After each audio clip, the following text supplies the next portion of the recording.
මෙම වීඩියෝ ඔබට පෙන්වන්නේ Windows 10 යටතේ පිළිනම යතුරු පෙවර සෙක්සිං නැවත සකස් කරන්නේ කිසිදු යන්නේ. ඔබ ලැප්ටොප් යතුරු පෙවරු යතුරු නිස පරිදි කාර්ය නොකරන්නේ නම් ඔබ යතුරු පෙවරු යතුරු පිළිනම සෙක්සිං වලට නැවත සකස් කිරීමට වේලාවක් වෙන්න පුළුවන්.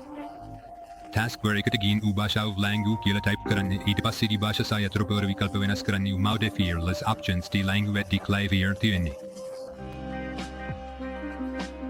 ඔබට එක භාෂාවක් විතරයි තියෙනවා නම් තවත් භාෂාවක් එකතු කරන්න. අලුත් භාෂාව ලයිස්තුව ඉහළට ගෙන ගිහින් පළදන භාෂාව කරන්නේ.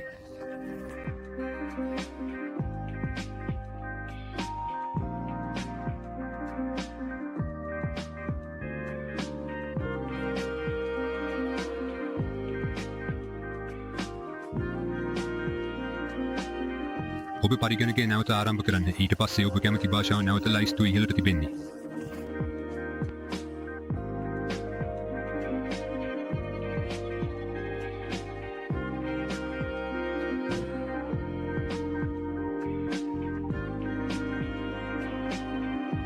ඔබට භාවිතා කරන භාෂා කීපයක් තියෙනවා නම් වෙනත් භාෂාවක් ලයිස්තුව ඉහළට ගෙන ගිහින් පළදන භාෂාව කරන්න.